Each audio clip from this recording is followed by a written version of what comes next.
Good evening, keluarga Malaysia. I'm Brendan Paul, and this is News at 10. Our top stories tonight. Evacuation mission of 24 Malaysians from Ukraine successful. Kelantan floods force postponement of 2 SPM papers.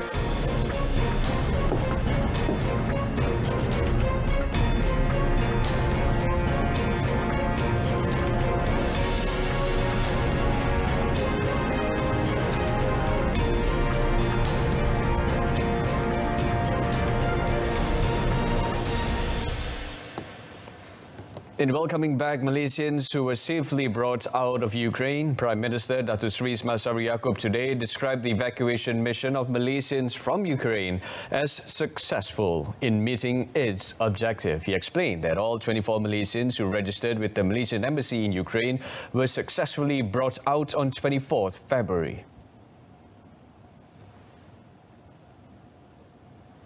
According to the Premier, the last group involved 9 Malaysians and 2 dependents were transported out of Kyiv, Ukraine on 26 February by road to Poland. Today, 7 Malaysians, including the Charge d'Affaires ad interim of the Malaysian Embassy in Ukraine, Fadila Daud, arrived at Kuala Lumpur International Airport, KLIA, at about 3:06 p.m. via Qatar Airways flight QR0848. The 7 Malaysians who returned home today comprise officers of the Malaysian Embassy in Ukraine, as well as family members and students. Meanwhile, 4 others chose not to return to Malaysia, with 2 of them currently in Poland and 2 others in Germany.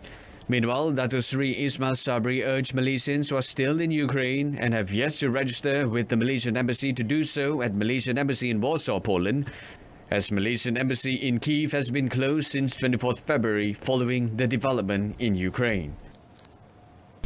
Kita telah bincang dengan pejabat kita di Warsaw, ya, untuk dihubungilah kalau ada tiba-tiba ada timbul isu rakyat kita yang tak berdaftar, tiba-tiba mereka memohon pertolongan untuk membantu mereka, pejabat kita ya di Warsaw akan membantu.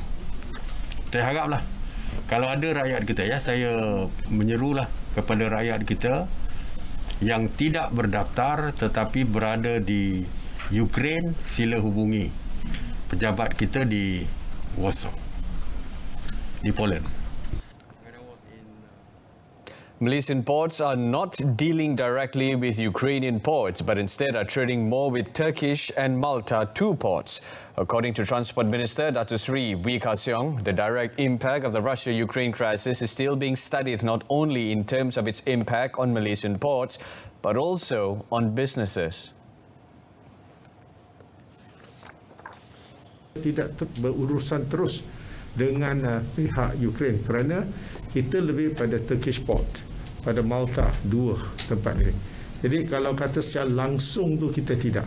Kecuali lah kalau kita ada port to port punya komitmen ataupun connectivity. Tapi ini lebih pada port lain, Turkish port dengan Malta, ya. Jadi saya rasa dalam soal ini kita masih lagi melihat kesannya bukan kesan pada pelabuhan sendiri.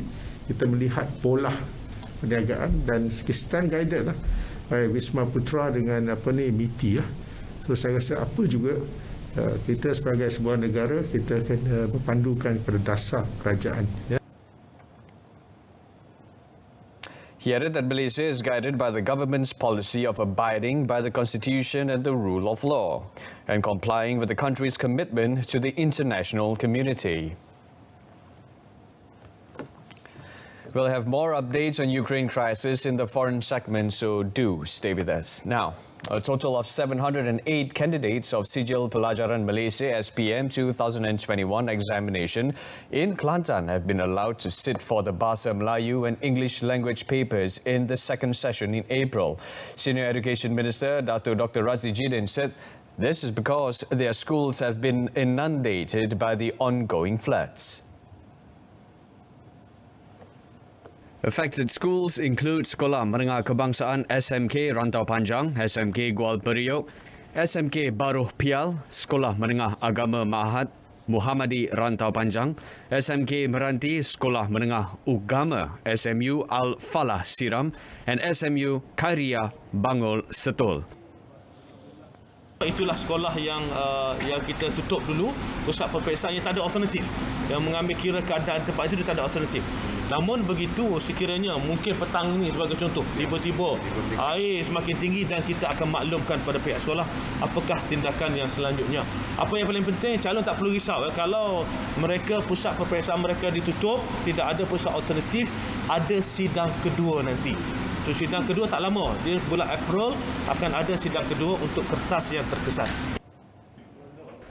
It is expected that the next exam paper on 7 March will proceed as scheduled if flood conditions have improved by then.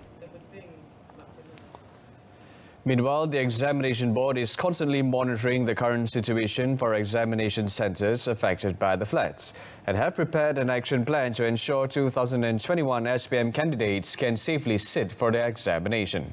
SPM examinations are scheduled for tomorrow, the 2nd of March, until 29th of March 2022. The Education Ministry (MOE) in a statement informed that the management of exam centres affected by floods were done in accordance to the circular on preparing for floods that threatened the examination course number 1, 2001. The Examination Council also prepared special guidelines encompassing school management, exam hall, candidates, and invigilators, as well as safe rooms. In case candidates are not able to go to the examination centres to sit for their exam, they may contact their teachers or exam secretary. The school would then help the candidate locate a different examination centre that was accessible or register them for the rescheduled paper. They may then be allowed to sit for the exams at another exam hall. The Terengganu Health Department opened 16 special temporary relief centres for flood evacuees who tested positive for COVID-19, as well as their close contacts. According to State Health Director Dr. Kasimani Embong, so far 49 flood victims who tested positive and 78 close contacts were housed at the centres. 4 centres are located in Kuala Terengganu, 3 each in Kemaman and Besut, as well as 2 each in Hulu Terengganu, Dungun and Kuala Nerus. All the patients are in Category 1 and their health conditions are constantly monitored. He added that no COVID-19 clusters has surfaced in any relief centres so far. In a related development, an elderly man became the second fatality due to the Terengganu flood. His body was found about 50 metres from the Pasir Gajah police station, Chukai, where he was believed to have been drowned while wading through flood waters.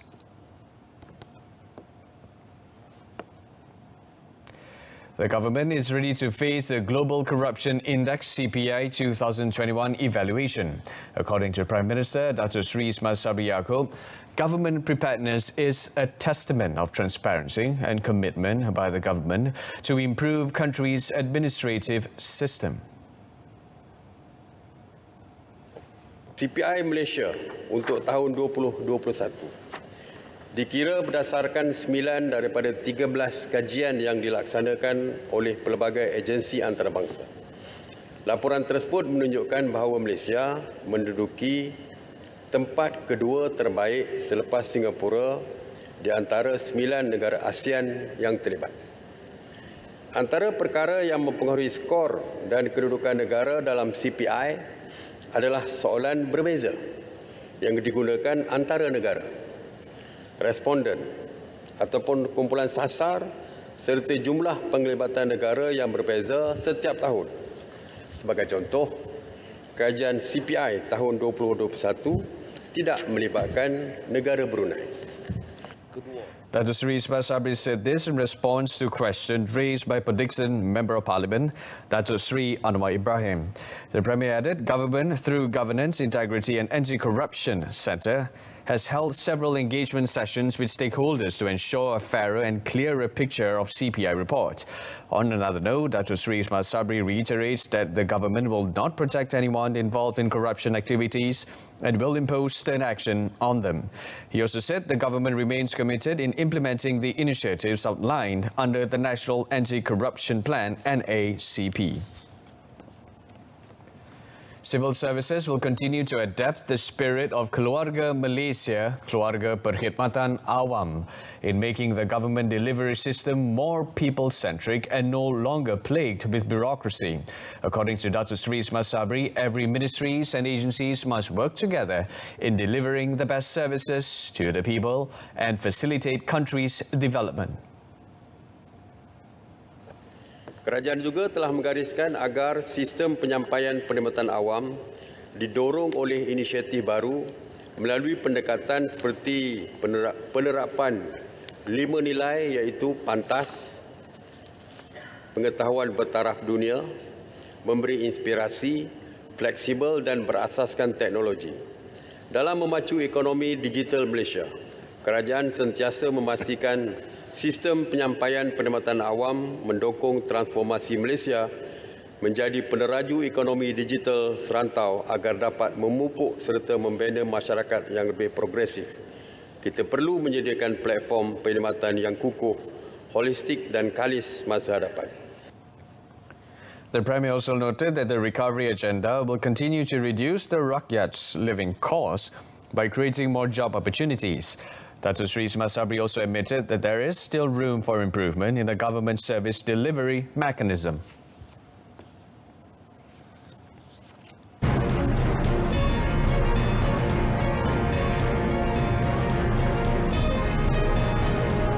And still to come, 2021 Malaysia Revenue increases by 17%.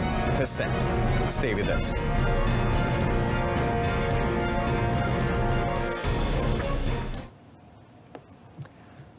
Malaysia's revenue for the year 2021 has increased 17% higher than the previous year to over more than 140 billion ringgit. According to Prime Minister Datuk Seri Sabri Yaakob, the excellent performance is a remarkable achievement, with half of the figure contributed by tax revenue.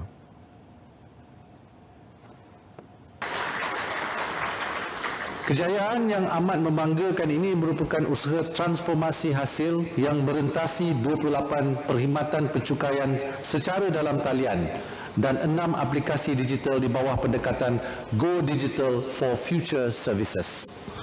Ketangkasan hasil dalam mengadaptasi keperluan pendigitalan jelas sekali telah mempermudahkan urusan percukaian bagi seluruh keluarga Malaysia. Seperti digambarkan melalui statistik percukaian hasil yang menunjukkan tren pematuhan cukai yang meningkat dari tahun ke tahun. The text of his speech for Inland Revenue Board of Malaysia (LHDN) Revenue Day celebration in Cyberjaya was read out by Finance Minister Tengku Datuk Seri Zafrul Tengku Abdul Aziz. The minister added, with clearer recovery prospect this year, Malaysia's revenue is expected to return to the pre-COVID-19 pandemic range. He said to support this effort, LHDN must come up with multiple short and mid-term strategies while maintaining excellent performance in the future. The Malaysian Anti-Corruption Commission (MACC) has frozen domestic and international assets belonging to former Astro Malaysia Holdings Berhad Chief Executive Officer Dato' Rohana Rozan. According to its Chief Commissioner Tan Sri Azam Baki, the assets involve money and property worth 41.8 million ringgit. He also informed that a few other individuals will also be called to facilitate further investigations. Kes ni kita akan memanggil juga individu lain, tapi I think buat masa ni saya tidak boleh nak share. Kami akan meneruskan usaha menyiasat dan untuk mengembalikan wang yang berkaitan kepada negara kita. Previously, former Goldman Sachs banker Tim Leisner revealed that a United States federal court alleged he was extorted by Dato' Rohana into the purchase of a house in London using 1MDB funds.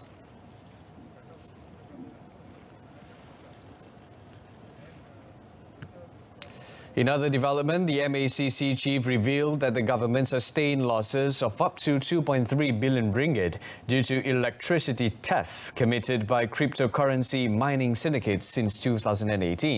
Tan Sri Azam said the large sum involved 7,209 cases by the syndicate nationwide. He said through Ops Power in conjunction with Tenaga Nasional Berhad (TNB) and the Energy Commission conducted yesterday, 18 individuals have been apprehended. Initial investigations found that the syndicate had issued bribes reaching over 300,000 ringgit. Also seized were 5 cars of various makers, 82,000 ringgit in e-wallet value and 4.4 million ringgit in freezing of bank account funds.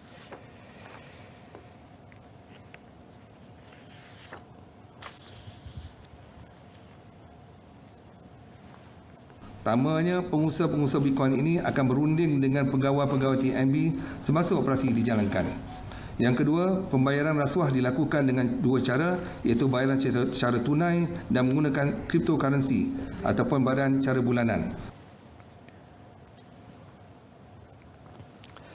The Election Commission (EC) reminded new registered voters aged between 18 to 20 years old to check their information for the upcoming 15 Johor State poll through MySPR SEMAC application. Johor EC Director Nur Nikman Jaimun said MySPR SEMAC will display complete information of voting centre, channel number and registered voting number. He added that the application will also notify recommended voting time for new voters.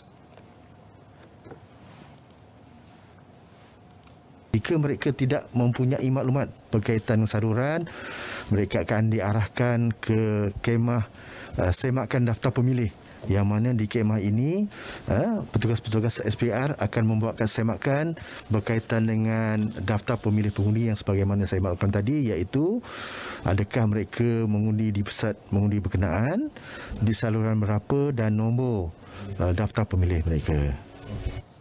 As of 21st January 2022, the number of registered voters in Johor stood at 2.59 million people. But first, despite rumours that gymnastic queen Farah Ann Abdul Hadi is quitting the national team, she still features in the Malaysian Gymnastics Federation (MGF) plans for the Hanoi SEA Games from the 12th till the 23rd of May. MGF Secretary Berita RTM Nasrul said the federation has yet to receive a resignation letter from the 27-year-old Olympian, but has been hearing the title tattle from those close to the winner of 7 SEA Games gold medals. So of course, with Farah, we have a better, chance to win for team event. So without her, we still prepared for another, apparatus in order to achieve our target for the medals. Yesterday, National Women's Artistic Head Coach Shu Wai hinted that Farah Ann had stopped training with the national team for 2 weeks and was likely to retire. Afrita said Farah Ann may be contemplating retirement because of age or injuries, but MGF is open to discussions if she needs help. Farah Ann made her Olympics debut in Tokyo last year, finishing 68 out of 85 competitors in the women's all-round event and failing to make the cut as top 24 finalists. Meanwhile, Afrita said MGF has set a 4-goal target for the Games, 1 each from the team all-around and individual events in both artistic and rhythmic disciplines. Wrapping up the news at 10, in our top story tonight, evacuation mission of 24 Malaysians from Ukraine successful. Join us for more updates at 12:30 p.m. tomorrow. Till then, it's lights out. I'm Brendan Paul. To all members of Keluarga Malaysia, have a pleasant evening. Take care.